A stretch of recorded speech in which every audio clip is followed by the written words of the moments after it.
Hello, good morning. फिर से हम मिल रहे हैं आज। एक मैंने पहले भी वीडियो बनाया था जिसमें मैंने लिखा था कि दिखावे से हम पर क्या क्या फ़र्क पड़ता है, मतलब दिखावे की सोच से क्या होता है। आज मैं कुछ नई चीज़ तो नहीं लेके आई, लेकिन जो एग्ज़िस्ट करती है हम सब में, वो है किसी की हेल्प करना, किस हद तक करना और क्यों करना और कब करना, ये जानना हमारे लिए ज़रूरी है।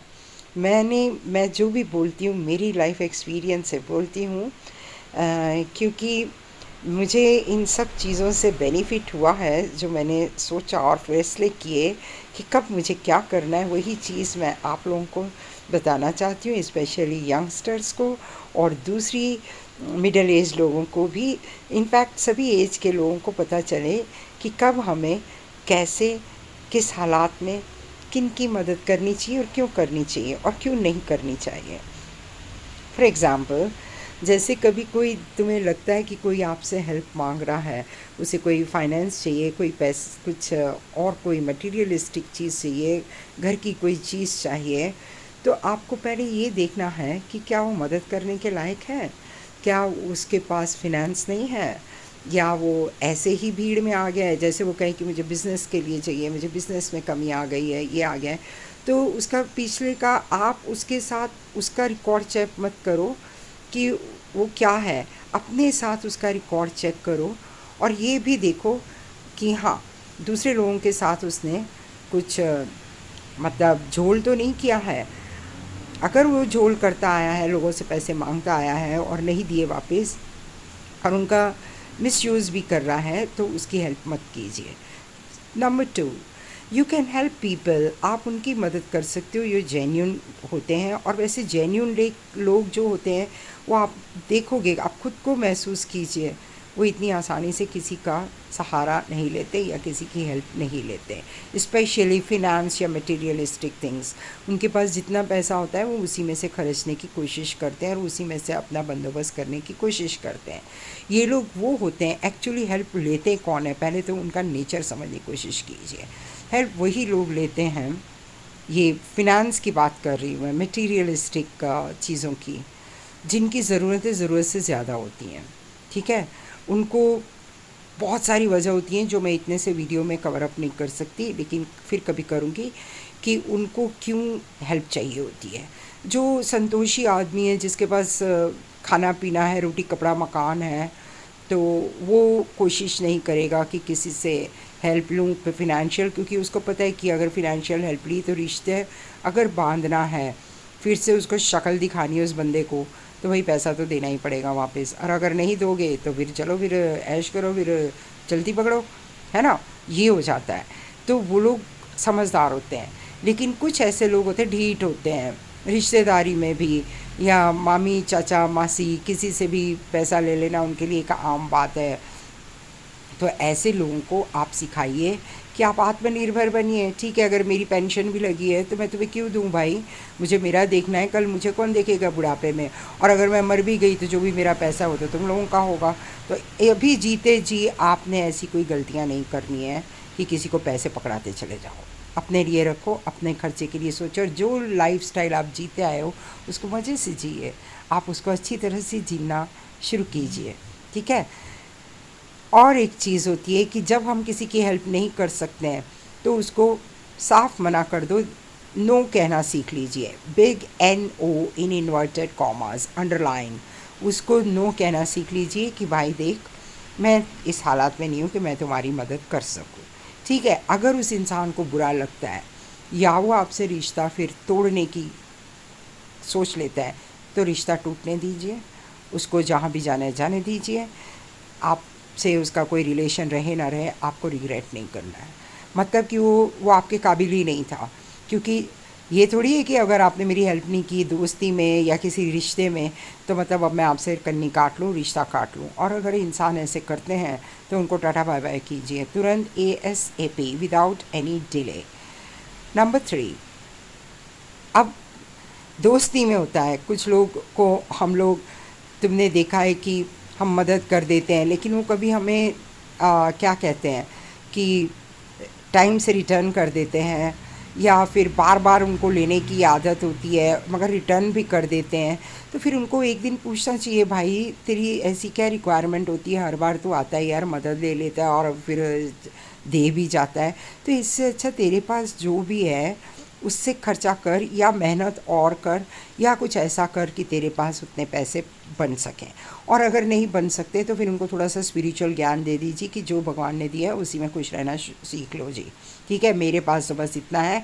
और हर बार बार बार आप किसी की भी हेल्प नहीं कर सकते हैं, हम लोग ये भगवान कर सकते हैं। और सबकी अपनी एक कार्मिक साइकिल होती है जिसके हिसाब से उसको उतना मिलके ही रहता है। जिसकी ज़िंदगी में जो लिखा है उसको कोई मिटा नहीं सकता, कोई किसी का, सबसे बड़ी बात है, कोई किसी का हक नहीं मार सकता।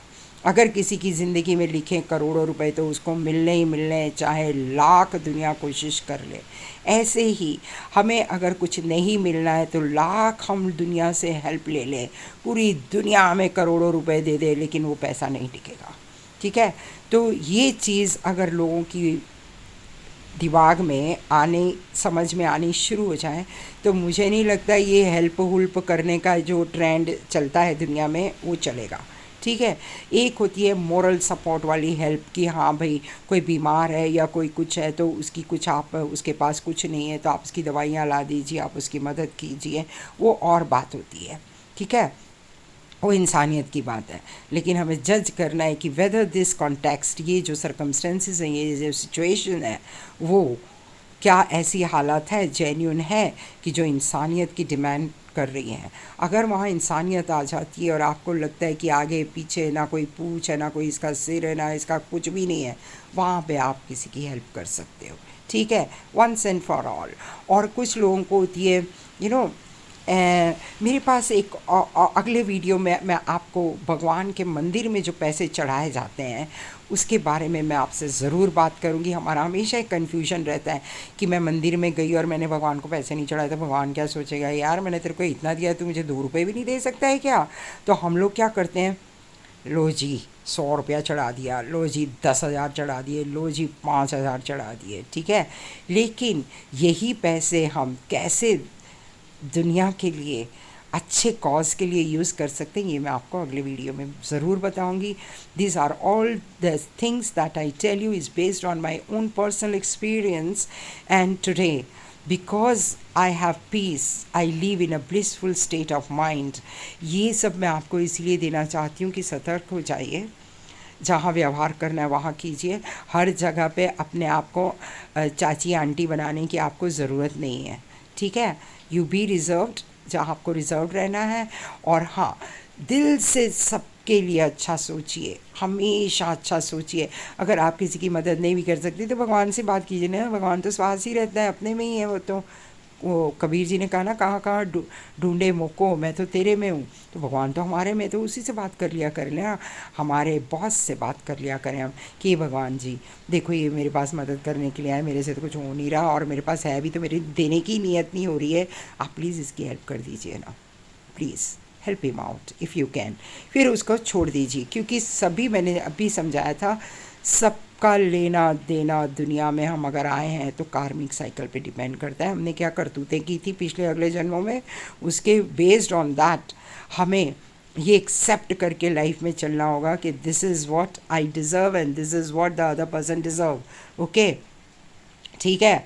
बहुत ज़्यादा नेतागिरी करने की या बहुत ज़्यादा जनरस या बहुत ज़्यादा ह्यूमैनिटी का चक्कर में कभी मत पड़ना। ये सब करने के लिए भगवान जी बैठे हुए हैं, आपको वही करना है जो आपको उस वक्त जो जेन्यूनली आपको लगता है, तब आप उसकी मदद कर दीजिए, ठीक है। आज के लिए इतना ही, थैंक यू, शुक्रिया फॉर लिसनिंग टू मी। मैं आपको सब्सक्राइब और लाइक करने के लिए इसलिए नहीं कहूँगी क्योंकि ये भी मैं ऐसा समझती हूँ कि ये एक एक डिमांड है हमारी। मैं अगर आई हूँ तो मुझे तो यही मतलब है कि दुनिया का भला हो जाए। मैं भी, मेरा भी कोई भला करता ही आया होगा तो मैंने ये सब कुछ सीखा है ना, मैंने भी अपने एक्सपीरियंस से सीखा है। तो मैं चाहती हूँ आप लोगों को भी कुछ कुछ पता चले। आप ज़रूर समझदार हैं, आपके पास भी सारी नॉलेज है, लेकिन फिर भी हम किसी के साथ कुछ अपना अच्छा टाइम अगर शेयर करते हैं, I am just here on videos to share my good experiences with you, which later on I will quote along with examples कि मैं किस किस सिचुएशन से कैसे निकली हूँ, और how I have made my life full of peace and blissful state में कैसे रहा जाता है। इसमें भगवान का रोल ही सबसे बड़ा होता है, हमारी आस्था सबसे बड़ी होती है। Anyways, today I end up here. I don't want to stretch videos, make it very long for you people. Just if you like it, enjoy it, have a nice time. God bless you all. Thank you.